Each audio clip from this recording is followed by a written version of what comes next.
ఆవకాయ pickle కాదు, ఆరోగ్యపు pickle. పూర్తి వివరాలకు చదవండి రేపటి సాక్షి దినపత్రిక. శర్మ గారు, ఏం సార్ కోర్టులో అన్న న్యాయం జరుగుతుందా? కోర్టుల్లో ఈరోజు ఇది ఎలాగో దాన్ని తీర్పు రిజర్వ్ చేసి పెట్టారు. అసలు డేటానే డిలీట్ చేసేటటువంటి ప్రమాదం ఒకటి కనిపిస్తోంది ఈరోజు ఈసీ చెబుతున్నటువంటి మాటలు వింటుంటే.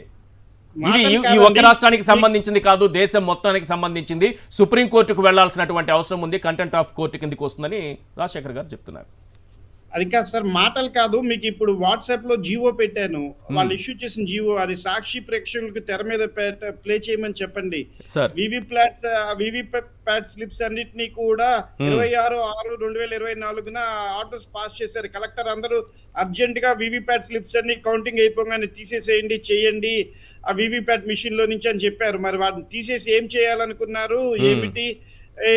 మరి వాటిల్లో ఉంటేనే కదా తెలిసేది ఏ మిషన్ కి ఆ మిషన్ సపరేట్ గా ఉంటేనే కదా వివిప్యాట్ స్లిప్స్ అవి ఆ మిషన్ అని చెప్పి తెలిసేది, ఆ ఈవీఎం మిషన్ కౌంటింగ్ కి వెళ్ళేది. మరి వాళ్ళు ఏ విధంగా ఆ రోజు 26/6/2024 వారు ఇష్యూ చేశారు.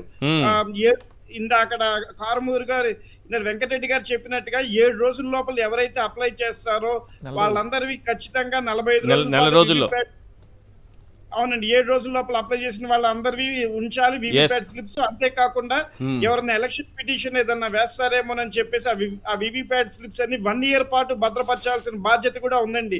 ఎలక్షన్ పిటిషన్ వేస్తే కౌంటింగ్ కోసం సరిపోల్చడానికి కూడా కావాలి. అంటే ఇప్పుడు 2 రకాలుగా ఛాలెంజ్ చేయొచ్చు.